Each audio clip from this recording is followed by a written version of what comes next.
Are, sirahin. Kose gid natin. Butang na palot. Bro, Da, butang na lang. sir, mayong hapon. Ako di ay si Brother Jimboy Pitilona from Bayawan City, Negros Oriental. Mm. Naami bago ra po kong nakat-on ining ilang swam. So gusto ko nga may bala na gusto po ko nga makahibalo gikan nimo o unsa imo ikasulti nining amo ang Yapi lang ulo, bro. produkto. Muni bag-o nga ribalaan nato no. Simple kaayo nga i-preparar. Yes. Unya inguntang zero ang expenses. Zero ang expenses. Zero budget. O nya ang ato alang kuan natay gamay nga murag nga tong puhunan kining balde o kining paghakot sa mga dahon-dahon. O nga ato ang gamiton. Mamani ana pakingunta nga ato nang matabangan ang mga igsuunan sa atong kagalingon nga makaproduce ta og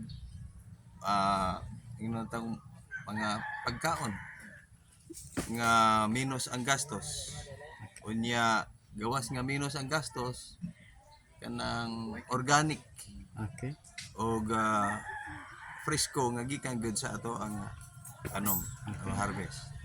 Kay kasagaran sa ato ang mga tanom karon dili na mohatag og bunga tungod kay atong yuta wala na organiko nga mga wala na tambok ipang-anod na sa baha.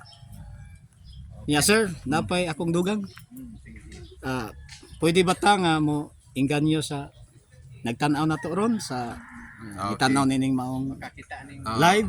So, unsa So, imo sa ako lang daan nga nakita ni pinaka maayo nga ato ang himuon para sa atong mga tanong.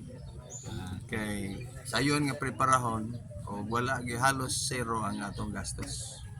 Okay. O epektibo para sa inuntang ato ang panguma. Thank you sir. Okay. Salamat sa imo. Salamat po. Hatag og panahon namo. So, mo to interview na tong kaswam ka bag-o ga aso-aso sa kanindot. Mo ni ga interview dayon. Salamat no taga Bayawan. Okay. Si Brad, Thank you. si Sir Brother Jimboy. Jimboy. Salamat sir.